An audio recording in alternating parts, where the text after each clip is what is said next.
Hey, welcome back to Mocktails with Marina. I'm your host, Marina, and today I'm joined by Michelle LeBlanc, co founder of Mantra Kava and Botanical Bar in DeLand, Florida. Now, Michelle was one of the very first entrepreneurs to join my Bula Boss program back in 2024, and it has been absolutely incredible to witness her journey from vision to grand opening. In this episode, we're going to be talking to her about how her diverse background became the foundation for building a real business with a real soul, rooted in the energy of the root chakra.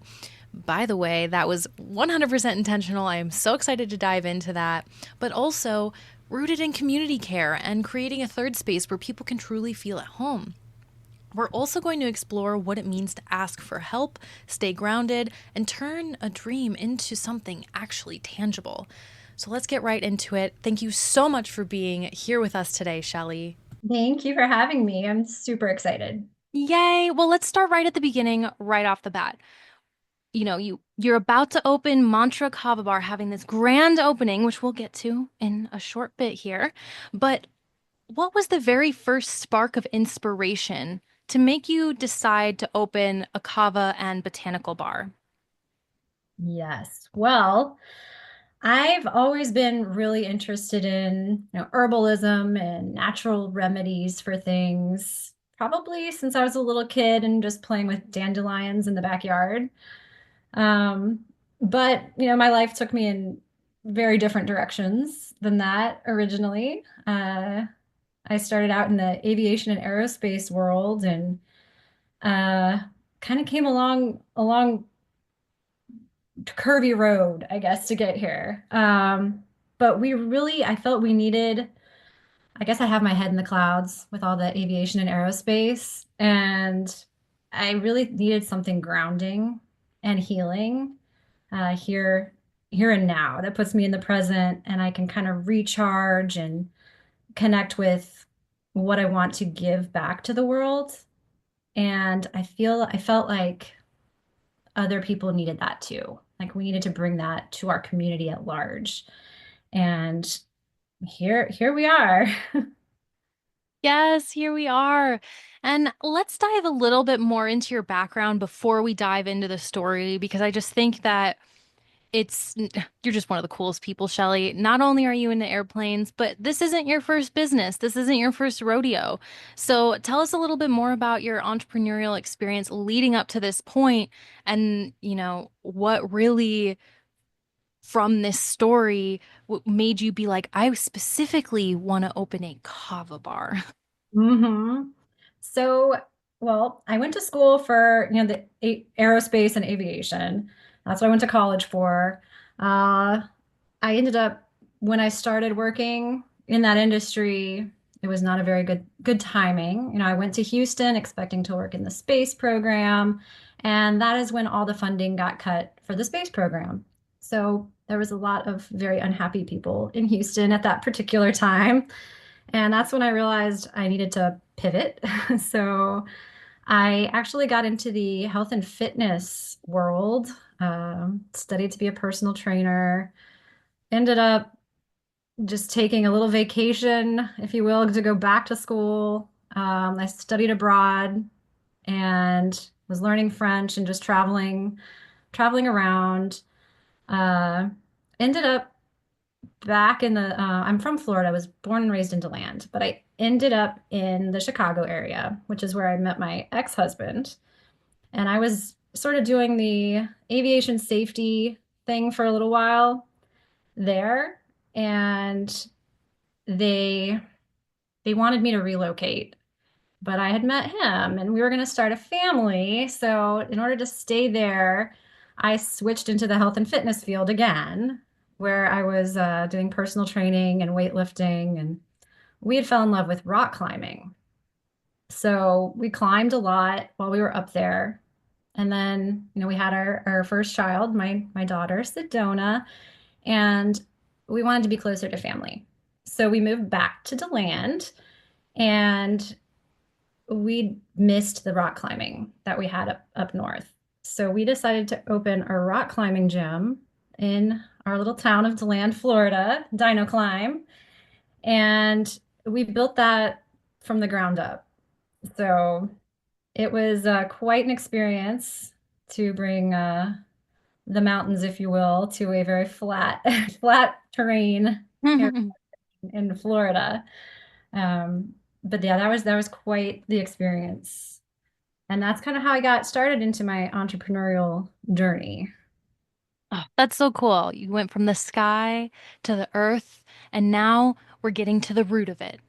And of course, those who are listening who know about Floridian kava culture know that there is a lot of kava there. However, it's still not like Starbucks, y'all. Like, it's not like it's in every single little nook and cranny, right? Like, in your area, there's not a 1 million kava bars, right? You're doing something that's a little bit more special. And I think that that's a really cool thing to note because, it is 2025. Kava bars started in 2002, but that doesn't mean that the demand has been met yet. That, in fact, it's nowhere near being met. There's so many people every day who are looking for a third space to be.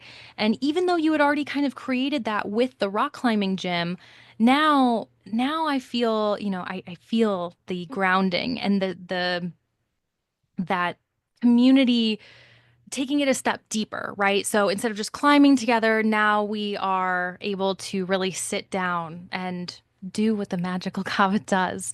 So let's start talking about mantra a bit. First off, let's start with a name. Why mantra?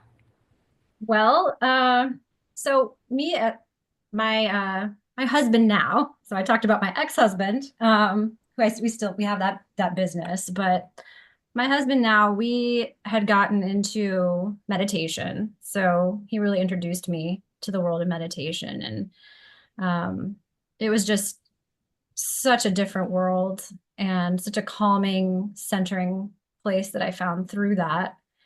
And the word mantra in Sanskrit means it's from man to think and tra, which is a tool or instrument. So it's a tool of thought or an instrument of the mind.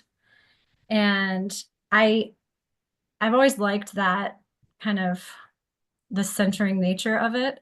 And I actually sat down to try to think of a name for this business. And I'm like, you know what? I'm just going to meditate on it and see what comes up after I'm done.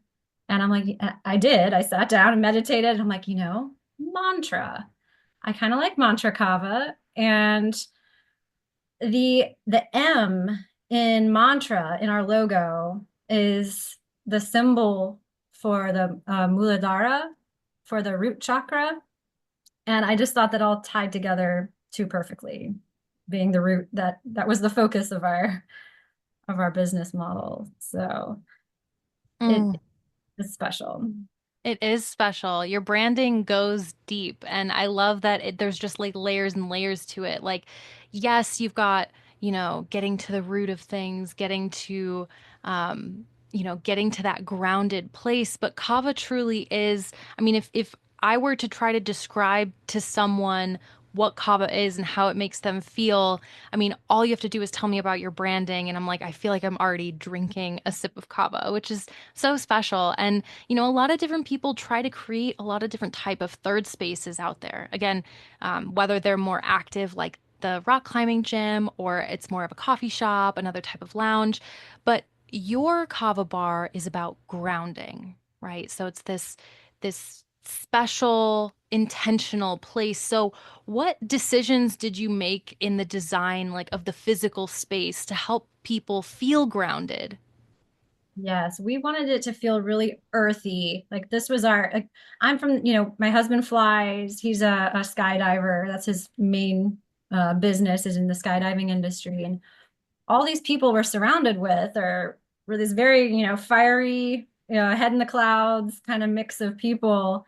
And we wanted that very earthy grounding place to come back to. So we have that recharging station, sort of our launching pad for all those great ideas we have outside of mantra.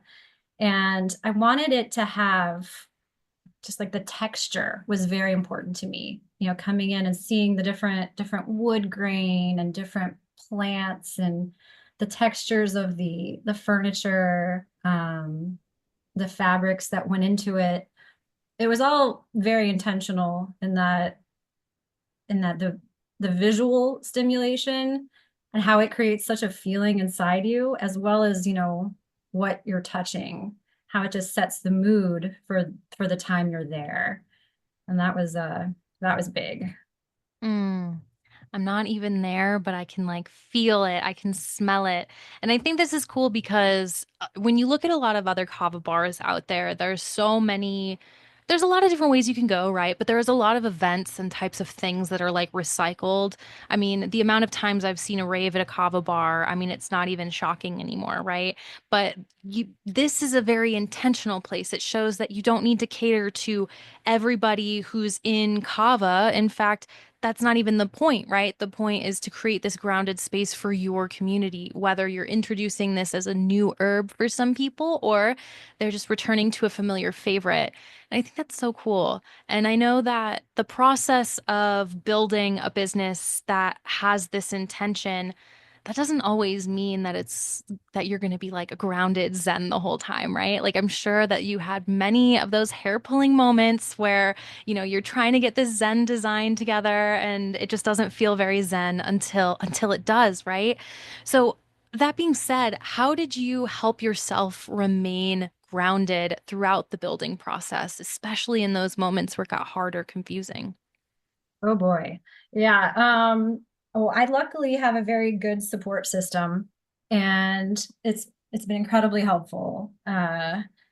Between you, Marina, helping me Oh. out, through the different programs I was involved with. The Bula Boss program was amazing. And I'm not just saying that because you're the one interviewing me, but it's really, really helpful to be able to be introduced to other people in the industry to bounce ideas off of, especially people not in my immediate locale, because I wanted to do something different than what was around here. So getting different people's perspectives was really, really important. Um, and also just being able to take a break, get out, making sure we were taking care of ourselves, getting that, exercise in, or taking flight breaks. Like my husband loves to loves to fly. If he gets stressed, that's his solution. To get inspiration from the clouds.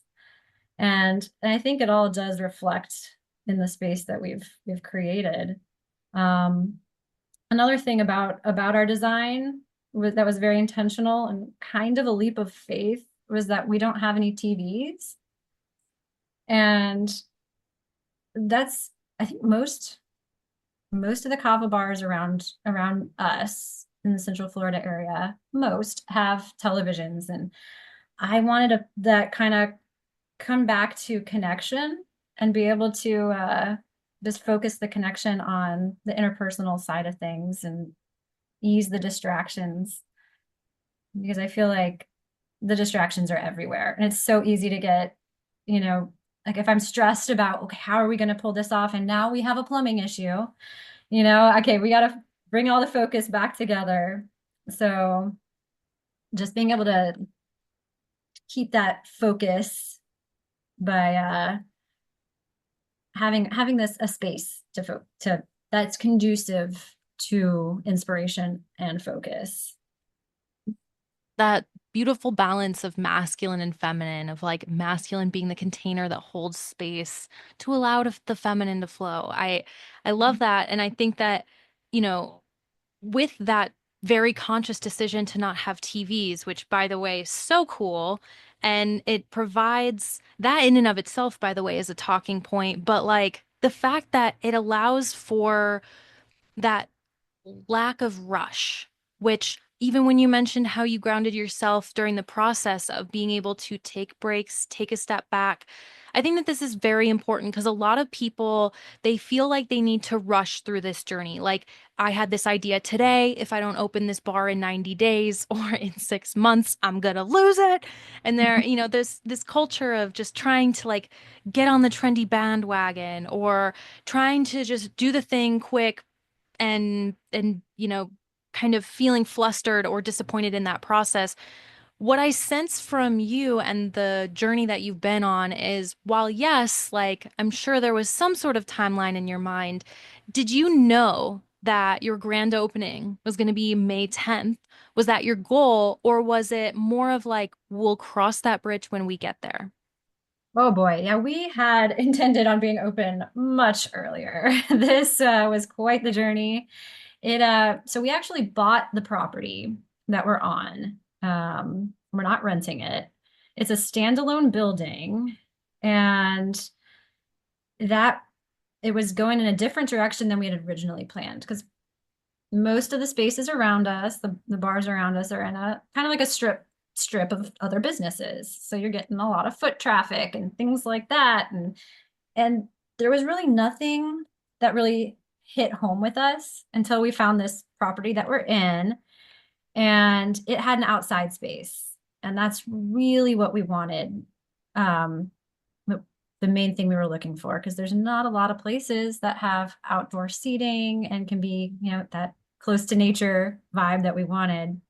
So we took the leap and bought this property, but there was a lot of work involved and a lot of little hidden surprises that came up along the way, including a couple holes in the ceiling from a hood vent being ripped out, and then a hurricane coming and pushing some water into the roof. And it was a bit of a journey. So we hoped to be open 4 months after purchasing the property. We're more around the 10 to 11 month mark now. So in that time, we would have, since we bought the property, two other kava bars had opened up in DeLand. When we bought the property, there were zero kava bars.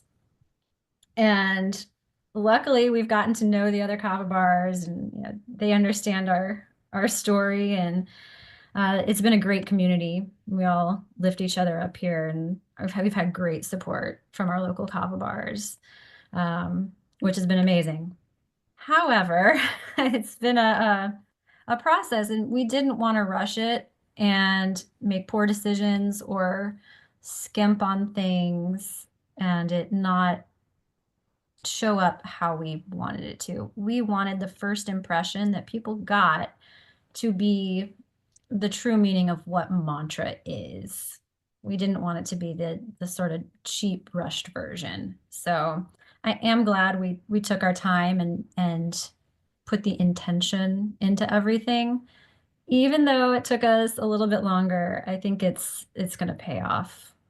Oh, yeah. And the fact that you're the owner of the building, so it's kind of like two businesses in the one, in the sense that you get to pay yourself that rent once, the mortgage is paid off. I think that that adds a level of complexity that I know many of our listeners and even our clients, many of them are renting. They haven't even hit that point yet. So I want to first off congratulate you on that epic win there, and also that you protected the vision along the way, because while yes, there's so much advice and there is so much wisdom to, you know you don't want to take too long to get from concept to reality, because the devil's in the details. But in this case, it was not for a lack of intention. It was for, you really fought to bring this beautiful vision into the world without letting it, knock you off course. Which, all of that to say,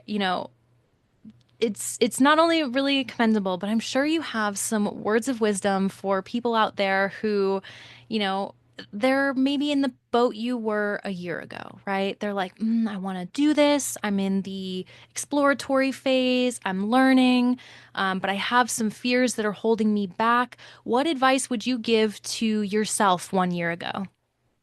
Just do it. Like Yes. it's almost a cliche, but just do it. Just start, and ask questions. One of the biggest things I think my husband John talked to me about when I had this idea incubating was, it's not how, it's who. The question is who. Who do I know that can help me in this? Who's done this before? Who has expertise in this area that I can talk to and seek out? And that was critical in getting this going. Yay, don't get stuck in your bubble. Reach out. It's a good piece of advice. I know it can be a little scary, but I wholeheartedly agree. I think that that's one of the best things to say. I also want to, real quick focus on this grand opening, okay? So this episode is coming out, the week before you're about to have your grand opening. So please tell us all about what that event is going to look like for you. So, when exactly is it? What's planned? What's the vibe people should expect?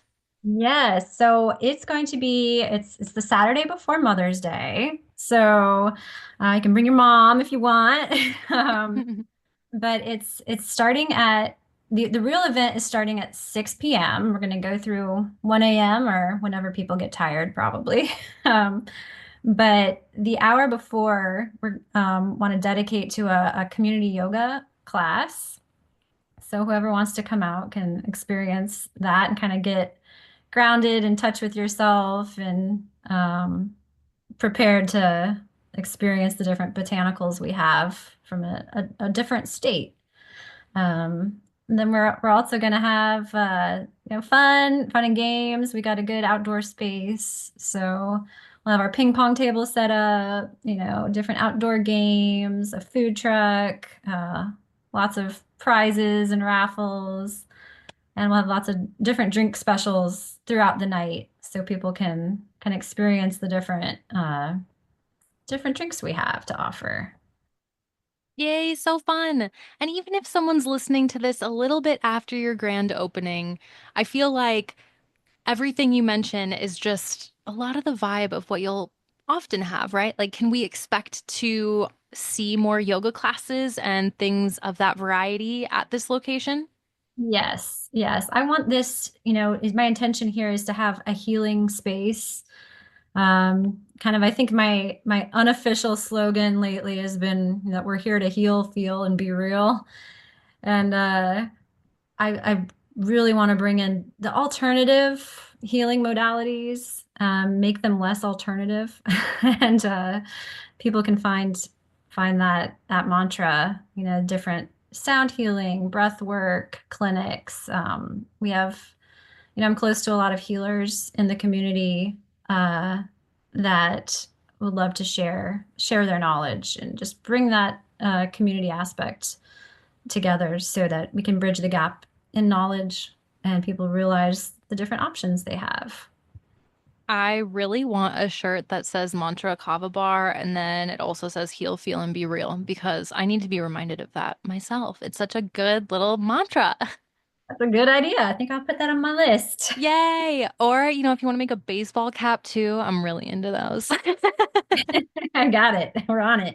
Yay! No, this is so cool. I can't wait to visit. And, I know a lot of other people are going to find a lot to this, even if you're not actively in a healing phase, right? Like even if you're just like, man, I gotta have a heart to heart with this friend, or, man, I gotta, do something artistic, right? Like I want to write my next most greatest article or book or whatever people are inspired to do. I feel like whenever there is a place that actually like a third place that truly focuses on like being so present, um, there's so much that can come from that.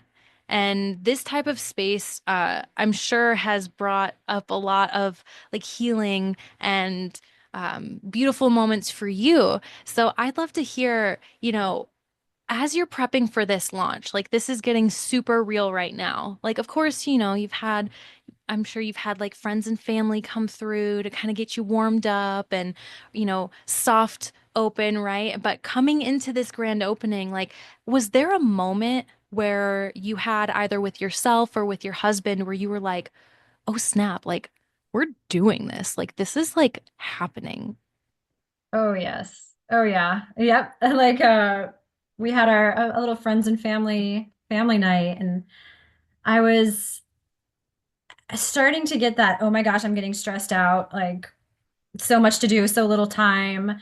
And my husband's like, just calm, take a deep breath, kind of, you got this. We're ready for this. And we're inviting these people because they care, they're not gonna they're not gonna throw anything in your face and say, this what is this, dirt water? And but it was such a good feeling to see people show up and enjoy themselves.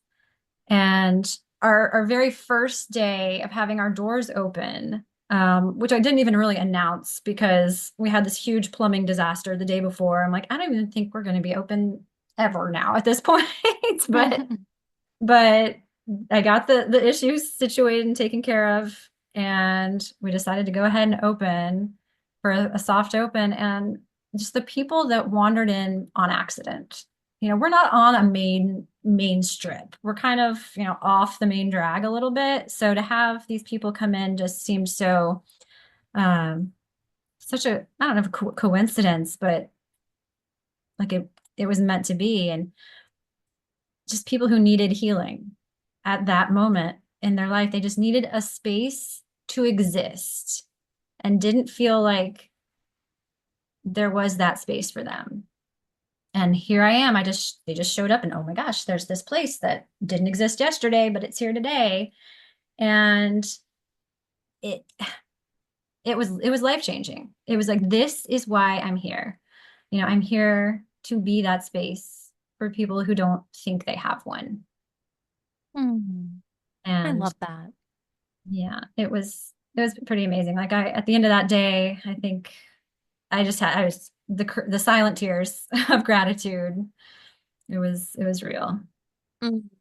And that just goes to show, like, I feel like oftentimes when we're stressed, we feel like the world is against us. Like, even if we have an incredibly supportive husband, business partner, team around us, there can be those moments of isolation where, we feel like we need to retreat in ourselves. And then that one stranger comes in and it changes everything. And to this day, I mean, as a former degenerate, I literally can't think of a single substance on planet Earth or other thing that like can compare to that moment or that feeling when, you're just showing up, feeling like you're having the world against you, and then a moment of peace happens because your purpose like becomes realized. And I just think that's so beautiful, especially knowing how hard you worked on this. So during that whole building process, whether it's in the launch or beforehand, was there anything that really like surprised you about yourself in this process? Like, for example, some people, they're like, oh man, like I don't know anything about tech, or I'm scared of money, or I don't know how to hold this responsibility. And then they learn through time that they really rose to the occasion, and it turns out that thing that they hated is now maybe not their new favorite task, but they conquered it, right? Were there any like surprising like tasks or responsibilities or things that you had to do that like seemed so scary at first, but now you're like, no, I got this?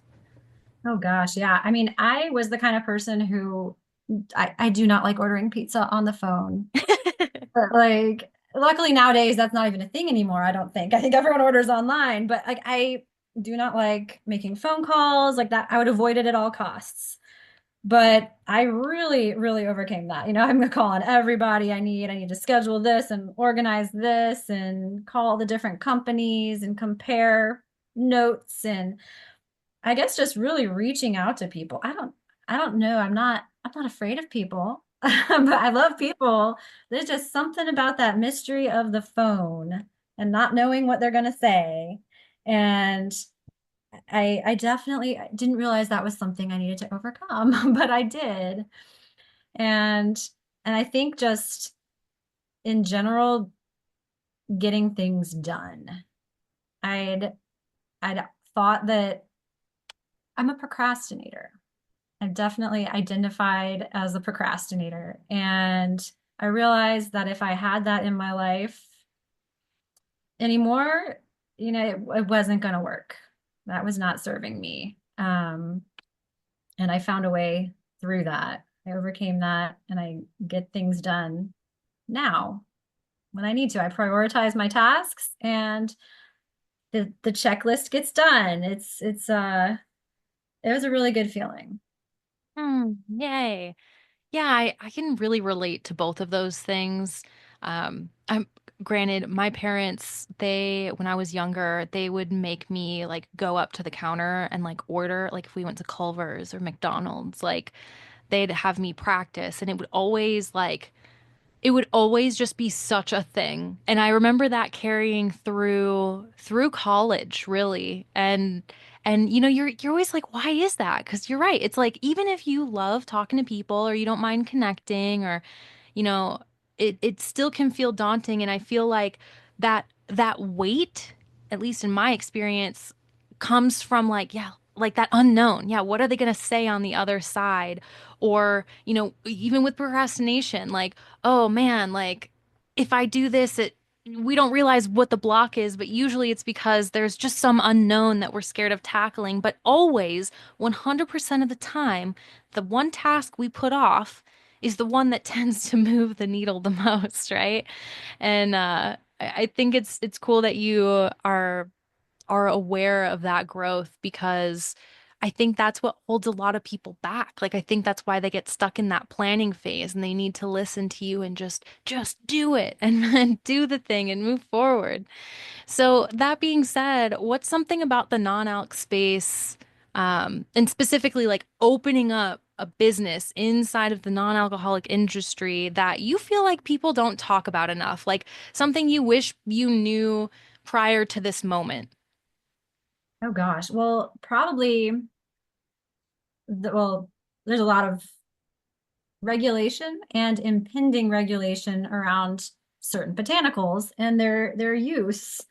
I don't think the general population is really aware of it and the the opportunity cost it has on business owners and people who want to get into the space. Um, just, I mean, they're plants, right? You know, God put them on this earth or however you believe they got there, but they're here. And making sure, I think the fear of doing something wrong, the fear of breaking some law that you don't even know exists or might exist is a huge barrier to entry in this sector. And that's something I would love to see illuminated for people. Yes, I second that entirely. It's wild because when my husband and I started this consultation business, our goal was to, put resources and tools in the hands of people who want to run with it and want to do the thing.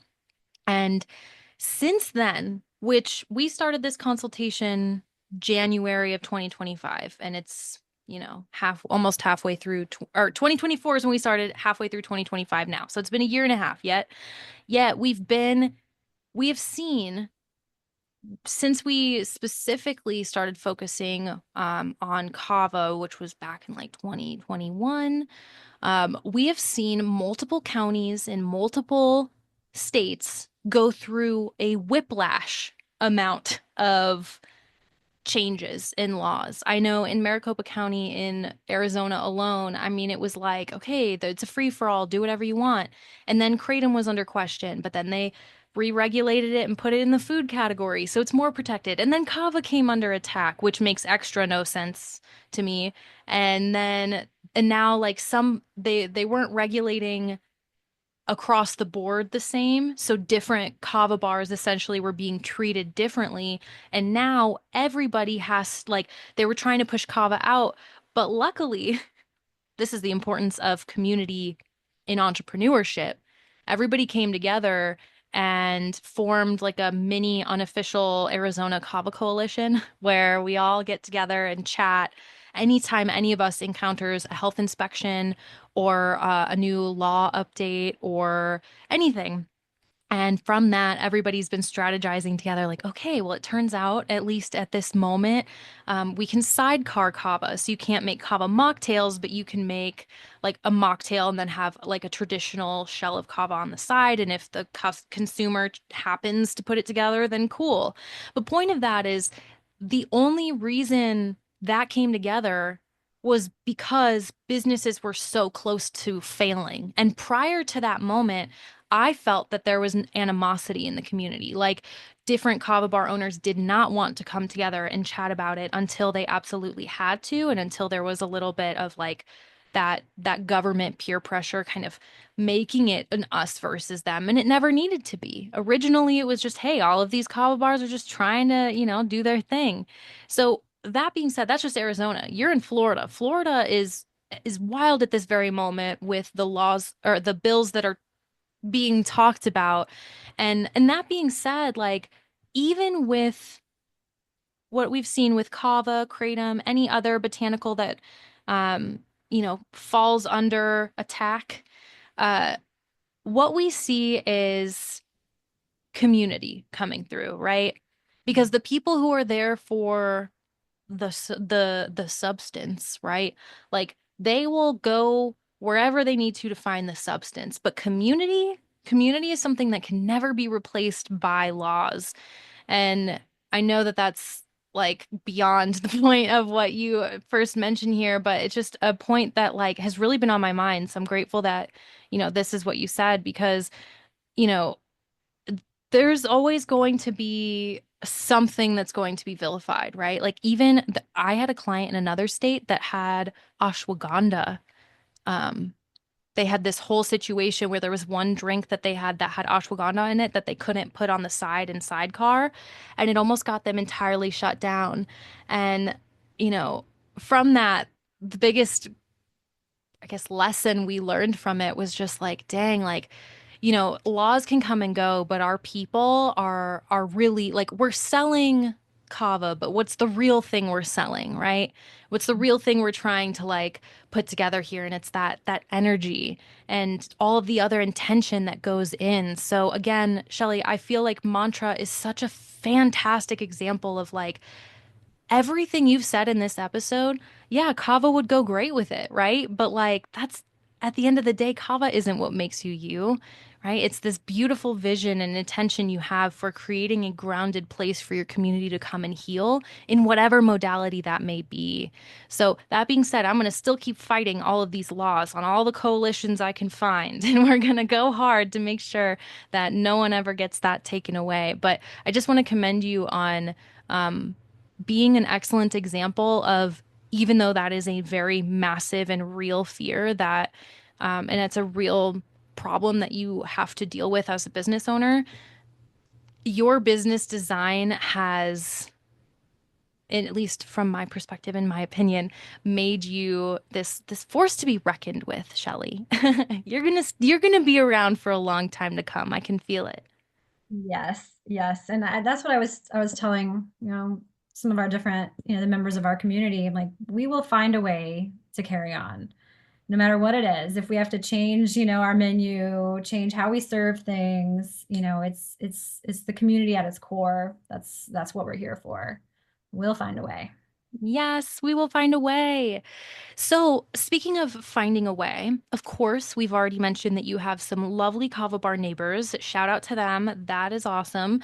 But what other types of healing modalities and just general collaborations are you looking for? And be as open as you want with this because you never know what you'll attract. Yes, yes. I mean, anyone in the herbal space, I'm looking to have kind of an extensive menu that, promotes healing for different, all sorts of different aspects.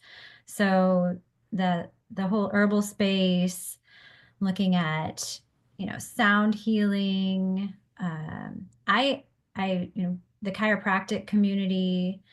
I would love to see how these things all can come together and interplay to create like a holistic health community. It's not just like we're a strip mall with these separate, stores. Like there's a chiropractor, there's yoga studio. Like how do we bring these people together so that the healing can really be felt so that it's all used together. That's a big thing for me. Oh, I love that.